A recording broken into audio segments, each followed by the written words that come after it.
really intended by the countries in the Gulf to achieve. खाड़ी देशों का मकसद था कि वे अपनी रणनीतिक स्वतंत्रता हासिल करें, और अब वही हो रहा है।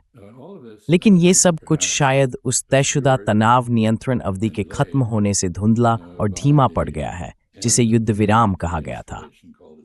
अब अमेरिका की तरफ से फिर से तनाव बढ़ रहा है, जो ज्यादातर उसकी झुंझलाहट और किसी ठोस योजना की कमी से पैदा हुआ है। उस योजना की जिसके जरिए डोनाल्ड ट्रंप जो भी हासिल करना चाहते थे वो करना चाहते थे। वो बात कभी पूरी तरह साफ नहीं हुई।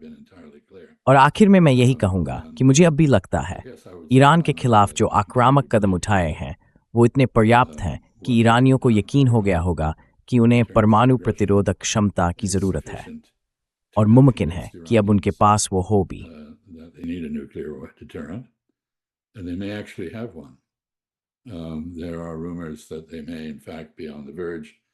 ऐसी अफवाहें हैं कि वो शायद भारत और पाकिस्तान की तरह अपने इलाके में कहीं एक प्रदर्शनात्मक विस्फोट करने की तैयारी में है, लेकिन मुझे नहीं पता कि ये सच है या नहीं।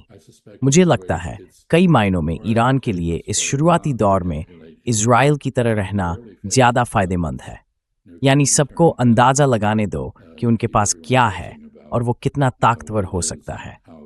लेकिन ये बात बिल्कुल साफ है कि इस युद्ध की सबसे बड़ी गलतियों में से एक थी उन लोगों की हत्या जो परमाणु हथियार बनाने के खिलाफ थे, जिसकी शुरुआत हुई ईरान के सर्वोच्च नेता अली खामेनेई से, और उस फैसले के नतीजे अभी पूरी तरह सामने नहीं आए हैं।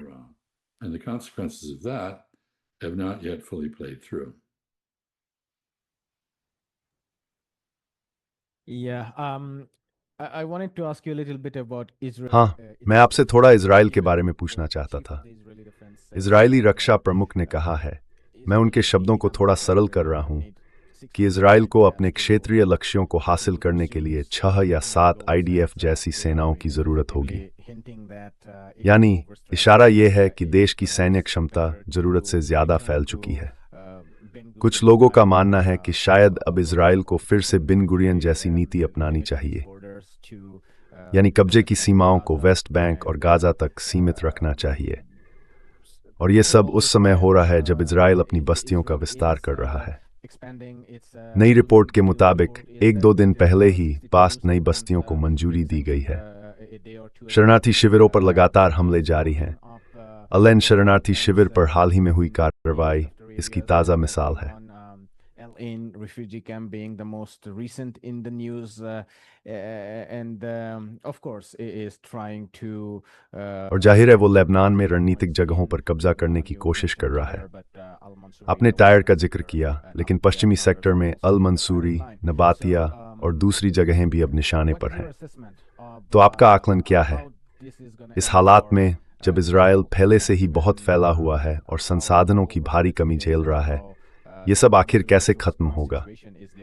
और अगर अमेरिका इस क्षेत्र से पीछे हटता है और वहां के भीतर इजराइल को लेकर जो जनमत है उसे देखते हुए ये कहना शायद बहुत दूर की बात नहीं होगी कि किसी समय पर अमेरिका इजराइल से दूरी बना सकता है, अगर किसी वजह से जायनिस्ट लॉबी की पकड़ कमजोर पड़ती है।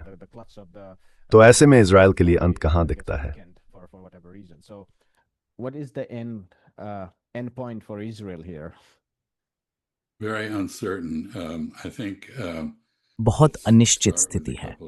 मेरा मानना है कि इस पर बात शुरू करने के लिए हमें 2 पहलुओं से देखना चाहिए। पहला ये कि इजराइल ने अपने पूरे 78 साल के अस्तित्व में या आज़ादी से पहले के दौर में भी कभी भी किसी के साथ शांतिपूर्ण सहअस्तित्व के लिए अपनी तरफ से कोई प्रस्ताव नहीं रखा, न फिलिस्तीनियों के साथ, न अपने किसी पड़ोसी देश के साथ।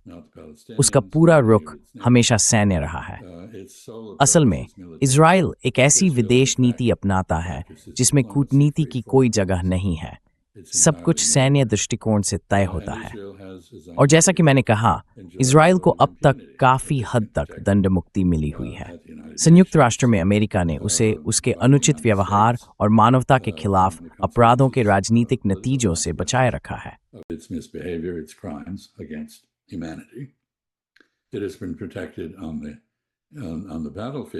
मैदान जंग में उसे अमेरिकी लॉजिस्टिक और इंटेलिजेंस सपोर्ट से सुरक्षा मिली है, और अब अमेरिकी कांग्रेस में कोशिश चल रही है कि इन दोनों रिश्तों को और पक्का किया जाए। मतलब कानून के जरिए यह तय किया जाए कि अमेरिका की सारी सैन्य तकनीक, उपकरण और जानकारी इजराइल को ऐसे ही मिले जैसे वो खुद अमेरिका का हिस्सा हो, और सारी खुफिया जानकारी भी इजराइल के साथ साझा की जाए।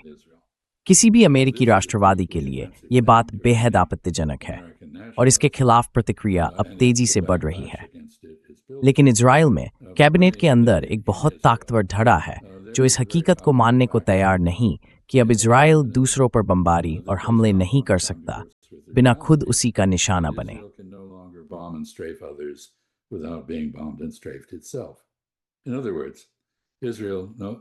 दूसरे शब्दों में कहें तो अब इजराइल को अपने कदमों के नतीजे भुगतने पड़ रहे हैं। अमेरिका अब उसकी रक्षा नहीं कर सकता और इजराइल खुद भी अपनी रक्षा नहीं कर पा रहा है। इस क्षेत्र के दूसरे देश जो आहत और नाराज हैं अब पलटवार करेंगे। यही सबक हिजबुल्लाह से मिलता है, यही सबक हमास से और यही सबक ईरान से। तो आने वाला समय अगर ईरान के हितों को ध्यान में रखकर कोई समझौता या पश्चिम एशिया में व्यापक शांति नहीं होती तो लगातार झड़पों और युद्ध का समय होगा। ईरान अब तक 8 देशों पर हमला कर चुका है जिनमें इजराइल भी शामिल है। अब अगर इजराइल फिर से वही करने की कोशिश करता है जो वह हमेशा करता आया है तो उसे जवाबी कार्रवाई झेलनी पड़ेगी और ये जवाबी कार्रवाई बहुत गंभीर भी हो सकती है।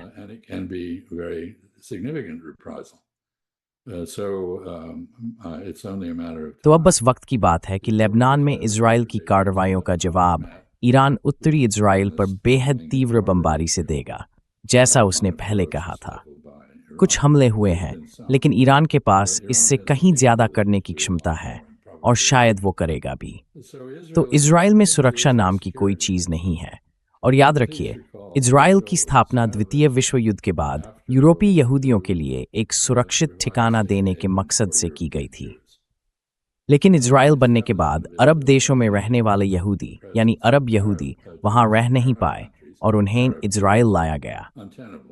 मगर आज इजराइल यहूदियों के लिए दुनिया की सबसे असुरक्षित जगह बन गया है और लगता है कि आगे भी यही स्थिति बनी रहेगी।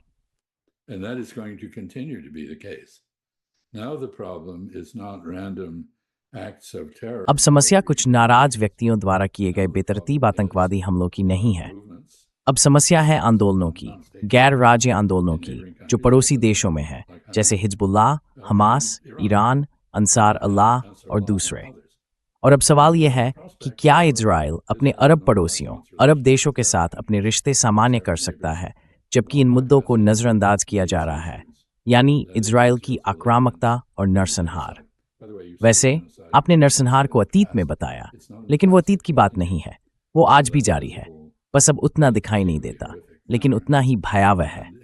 और अगर आप देखें तो जो जातीय सफाया वेस्ट बैंक में चल रहा है, जिसे अब संयुक्त राष्ट्र ने आधिकारिक तौर पर उसी रूप में स्वीकार किया है, वो कई और जगहों की तुलना में, यहाँ तक कि आपके अपने क्षेत्र में रोहिंग्या के साथ जो हुआ, या शिंजिंग स्टेप्टन ठंजोबाम रमाविथिमी स्टेप्टोथाएगली,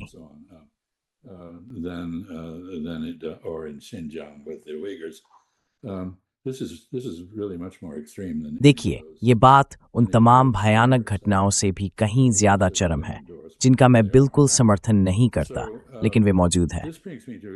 अब इससे एक और मुद्दा जुड़ता है। बात सिर्फ इतनी नहीं है कि इजराइल को अमेरिका में समर्थन कम मिल रहा है। अभी तो डेमोक्रेट्स में सिर्फ करीब 6% लोग इजराइल का समर्थन करते हैं। मेरी जानकारी में रिपब्लिकन पार्टी में भी अब बहुमत नहीं, बस एक बड़ा हिस्सा ही इजराइल के साथ है। अगर आप जनसांख्यिकी देखें तो इजराइल के ज्यादातर समर्थक बूमर रिपब्लिकन हैं, यानी वे रिपब्लिकन जो द्वितीय विश्व युद्ध के बाद पैदा हुए। वैसे मैं उनमें से नहीं हूं, मेरा जन्म युद्ध खत्म होने से पहले हुआ था। लेकिन ये बूमर रिपब्लिकन ट्रंप और इजराइल दोनों के साथ ऐसे चिपके हुए हैं जैसे सीप चट्टान से चिपकी रहती है।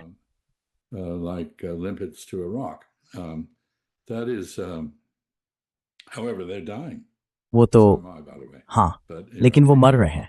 वैसे मैं भी मर ही रहा हूं, बस मुझे थोड़ा ज्यादा वक्त लगेगा शायद। खैर, मुझे लगता है कि अमेरिका में जो पूरा माहौल बदल रहा है वो अब साफ नजर आने लगा है। अमेरिका दुनिया में इजराइल का सबसे बड़ा समर्थक रहा है उसके बाद शायद कनाडा आता है, जो एक और उत्तर अमेरिकी उपनिवेशी देश है। लेकिन अब यूरोप जाग रहा है।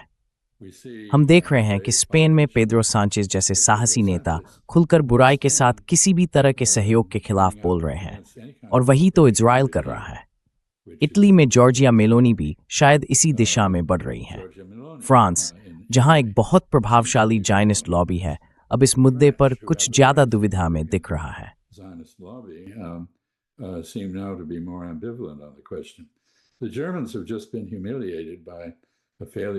जर्मनी को अभी अभी सुरक्षा परिषद में चुने जाने में नाकामी के कारण अपमान झेलना पड़ा है, और इसकी बड़ी वजह है उनका इजराइल के साथ अडिग समर्थन, जो अब अंतर्राष्ट्रीय समुदाय में राजनीतिक रूप से स्वीकार्य नहीं रहा। तो अब इजराइल का क्या होगा? शायद वो फिर से समझदारी दिखाए और अपने पड़ोसियों से शांति कर ले। मुझे लगता है अगर वो शांति के अनुरूप व्यवहार करे तो उसके पड़ोसी भी खुशी खुशी शांति के लिए तैयार होंगे। लेकिन ज्यादा संभावना यही है कि वहां की आबादी घटेगी। असुरक्षा लोगों को वहां से जाने पर मजबूर करेगी। आर्थिक अवसरों की कमी और हर वक्त बम शेल्टर में भागने की जरूरत, ये सब बहुत अस्थिर करने वाली बातें हैं। और सच कहें तो ये अस्थिर शब्दश भी है, क्योंकि बसने वाले लोग अब कहीं और बसने की सोचेंगे। सेना की हालत भी बहुत खराब है, जैसा कि उसके प्रमुख ने खुद खुलकर माना है।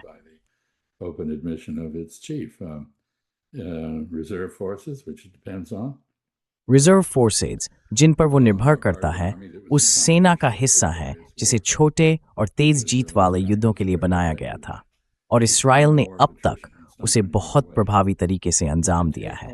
लेकिन अब वो एक थकाऊ लंबा युद्ध लड़ रहा है। ये जल्दी खत्म नहीं होने वाला। चाहे वो पूरा दक्षिणी लेबनान भी ले ले, इससे उसे हिजबुल्लाह या ईरान, हिजबुल्लाह और बाकी ताकतों के जवाबी हमलों से सुरक्षा नहीं मिलेगी। हमें नहीं पता कि आखिरकार सीरिया में क्या होगा, लेकिन इस्राएल ने जो सीरिया के एक हिस्से पर कब्जा कर रखा है, उसका दुरुपयोग वहां नाराजगी और पलटवार की इच्छा को बढ़ा रहा है। इस्राएल को अपने पड़ोसियों और फिलिस्तीनियों के साथ शांति बनानी होगी अगर उसे खुद अपनी सुरक्षा चाहिए। और मुझे लगता है अब ये बात इतनी साफ होती जा रही है कि सबसे कट्टर ज़ायनिस्टों को भी इसे मानना पड़ेगा। बस यही कहानी है। मुझे लगता है मैं यहीं रुकता हूँ।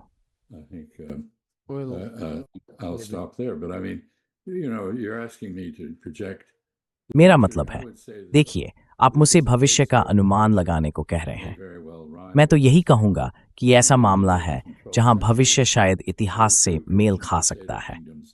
11वीं और 12वीं सदी में उसी जगह पर जहाँ आज इजराइल है, 2 ईसाई क्रूसेडर साम्राज्य बनाए गए थे, और वे भी उतने ही मूर्ख थे, क्योंकि उन्होंने अपने मुस्लिम और कुछ ईसाई अरब पड़ोसियों के साथ समझौता करने या शांति स्थापित करने की कोई इच्छा नहीं दिखाई।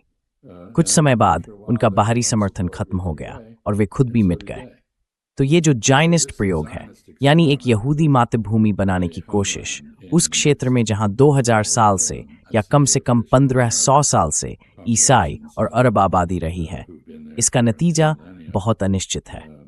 लेकिन मेरी नज़र में जिस तरह इजराइल ने व्यवहार किया है, उसे देखते हुए इसके सफल होने की संभावना बहुत कम है।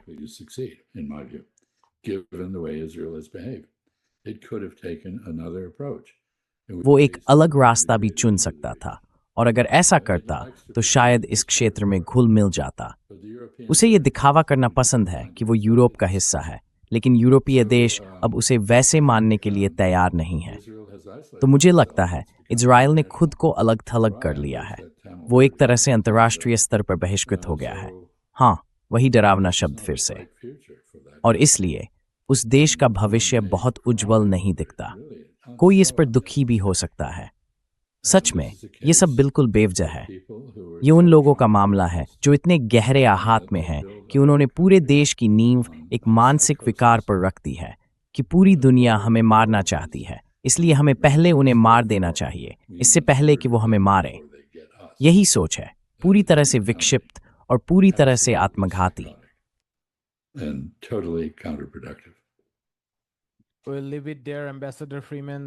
यहीं पर बात खत्म करते हैं, एम्बेसडर फ्रीमैन। आपका समय देने के लिए बहुत बहुत धन्यवाद। और मैं ये बताना चाहता हूँ कि एम्बेसडर फ्रीमैन ने अपने काम का एक बड़ा हिस्सा अब एक फ्री सबस्टैक पर इकट्ठा करना शुरू किया है। हम उस सबस्टैक का लिंक डिस्क्रिप्शन बॉक्स में देंगे, जरूर देखिएगा। एम्बेसडर फ्रीमैन, आपका बहुत बहुत धन्यवाद। Ambassador Freeman, thank you so much for your time. Damarad, Yatsman, आपकी शाम अच्छी और थथरिंग। Hi, my name is Ayushman. नमस्ते, मेरा नाम आयुष्मान है। मैं और ज्योतिष्मान हमने मिलकर ये प्लेटफॉर्म शुरू किया है। पिछले 2 सालों में हमने कोशिश की है कि वामपंथी और प्रगतिशील विचारधारा के लिए अच्छा कंटेंट तैयार करें। अब तक हमने अर्थशास्त्रियों, इतिहासकारों, राजनीतिक विश्लेषकों और कार्यकर्ताओं के इंटरव्यू किए हैं। अगर आपको हमारा कंटेंट पसंद आया है और आप चाहते हैं कि हम वामपंथ के लिए एक आर्काइव तैयार करें, तो मेरे 2 अनुरोध हैं। पहला, अगर संभव हो तो इस काम के लिए दान देने पर विचार करें। लिंक नीचे डिस्क्रिप्शन में है। और अगर आप ऐसा नहीं कर सकते तो कोई बात नहीं, आप हमारे वीडियो को लाइक करें और अपने साथियों के साथ शेयर करें। और हाँ, सब्सक्राइब बटन दबाना मत भूलिएगा। Finally, don't forget to hit the subscribe button.